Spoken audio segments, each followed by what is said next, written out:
You know,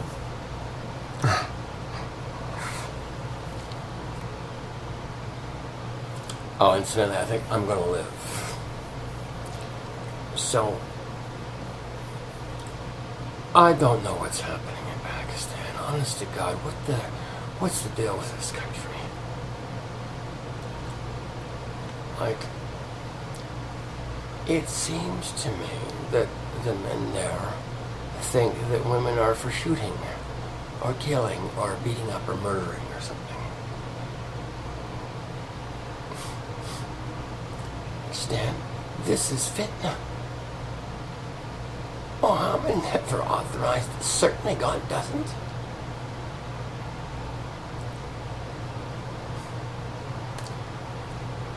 What are you thinking of? Let me give you just a bit of, for instance, like, I don't know much about Pakistan, you understand? Like, I can't call myself a Pakistani scholar or even knowledgeable, you know, but I've been paying attention to a lot of things over the years, and I've been paying a little bit of attention to Pakistan, and I've noted some similarities.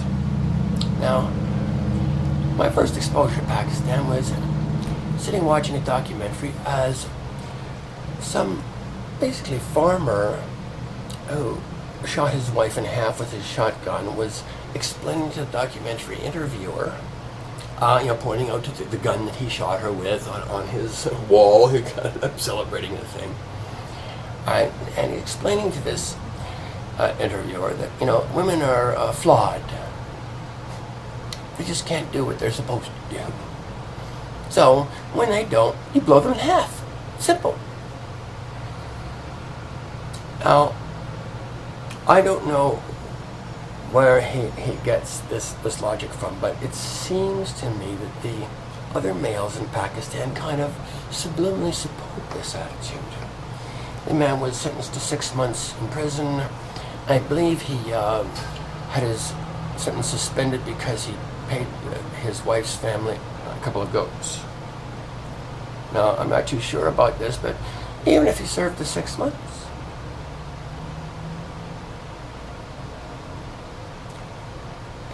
those are my daughter's lives you're taking. Those are my daughters you're beating and bugger fucking and not loving. Understand? You're not supposed to be killing women, you're supposed to be loving them. And Muhammad never suggested otherwise. You mean to tell me that Muhammad never had any problems with any of his wives? None? Zero? You tell me Muhammad never made a mistake? Not one? Muhammad was a man.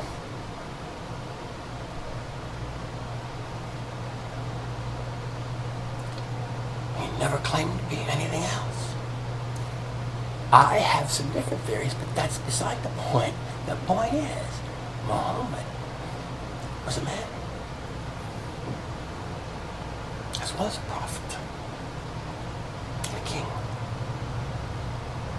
And Muhammad had a billion things going on in his mind, 24 hours a day, 7 days a week, and bullying people and beating on women were not two of them. You need to get it through your head. You have a God who is available to guide you if you ask.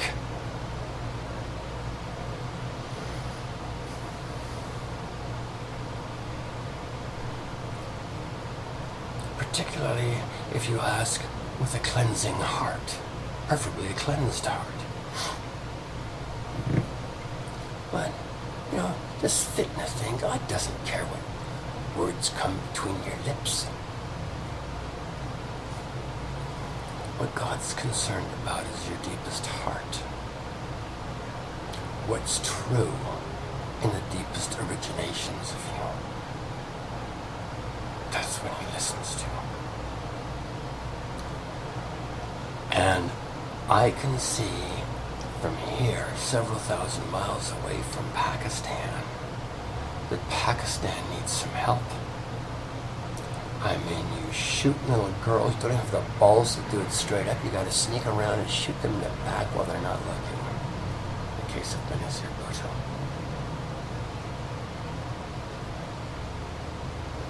And you've got Asad Bibi in jail on trumped up goddamn charges. One witness, listen to me. Any man who knows women knows they can be vicious. To each other, especially. And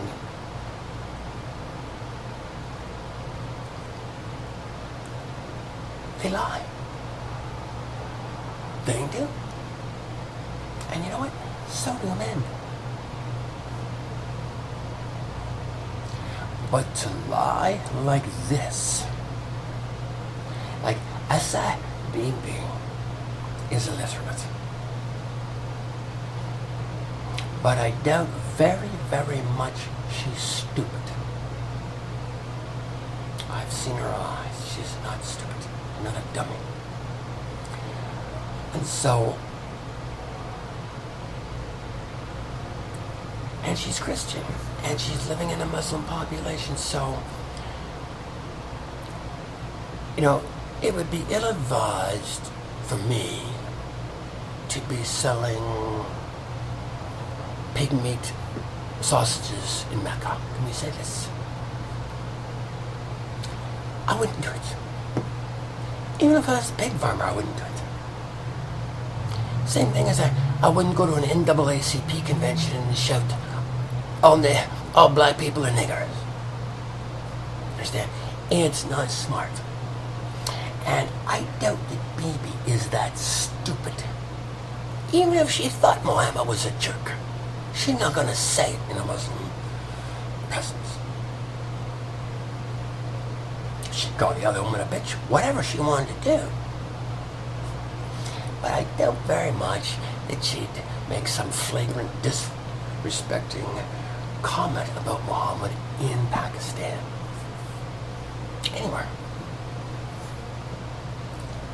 Now, Muhammad is a good friend of mine. And he should be a good friend of yours if you're living in Pakistan as well, but obviously he's not. Muhammad was not a bully. Muhammad was not a prick, a motherfucker, or an asshole. He had an asshole. He wasn't one. He decided he was going to function a little higher level of consciousness than his asshole was performing. So, Muhammad was a human being. Now, as a human being, we are prone and prey to mistakes, and God engineered us this way. It says right in the Quran, if God had wanted everybody to be Muslim, he would have made us this way. He wanted everybody to be Catholic, he would have made us this way. Jewish, same thing, you know. Sikh, Hindu, whatever. But he created us with differences for a reason. And the reason he created us with differences is so that we would have some requirement of our guided reason, not our unguided reason. Animals can do this. A hyena can eat when it's hungry.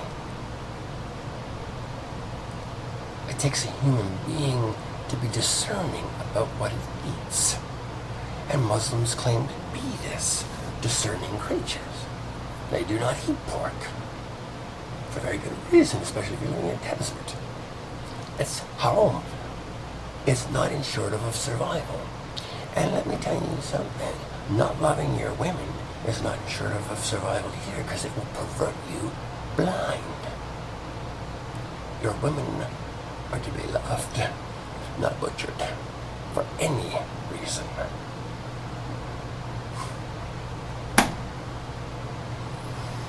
Nor are your brethren to be butchered for any reason, particularly this kind of horseshit law that has nothing, zero to do with Islam, and is flavoring the political aspirations of vampires and parasites hovering around her weakness.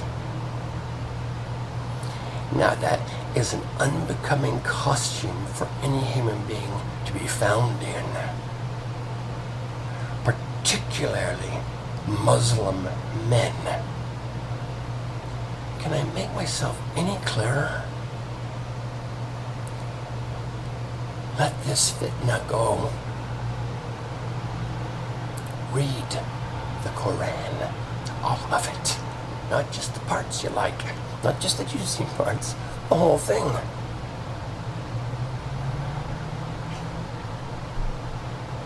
Asai Bibi, if she has no husband, and I very much doubt this is the case, I can't imagine what it would be like to be her husband or her children sitting through these years of this twisted, unbelievable, goddamn, vomitous fucking excuse for reasoning that is going on in Pakistan these days. Now, I'm not Pakistani, but Pakistan belongs to me. Every person, every blade of grass that's vibrant there, all the stones, rocks, and every drop of water in the place is mine. I'm responsible for this.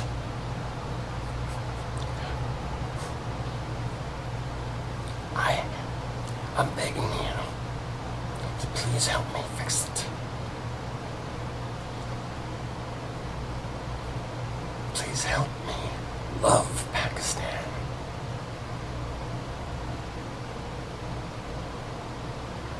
Please help me. And as I was saying, if Asai Bibi has no husband, and if she would have us, she is more than welcome to become wife number 3 of ours. We are Mehdi, King of Kings, Messiah, Christ. And we have a job to do. And I guess this is where it starts. I hadn't planned on announcing ourselves this soon. I planned to get a lot more groundwork done first. But this is an issue I cannot ignore.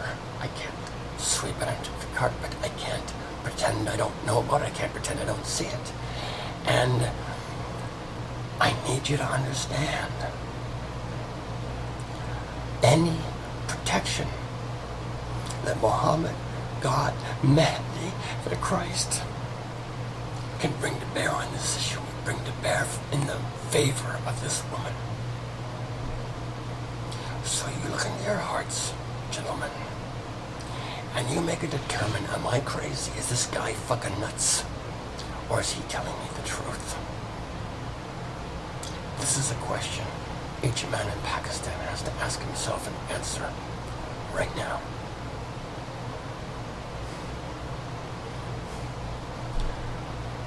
There will be hell to pay if this woman is harmed further. We require she be reunited with her family as a hero. As a hero for the country of Pakistan. And if she has no husband now, she's welcome to sit as one of our queens. Know this.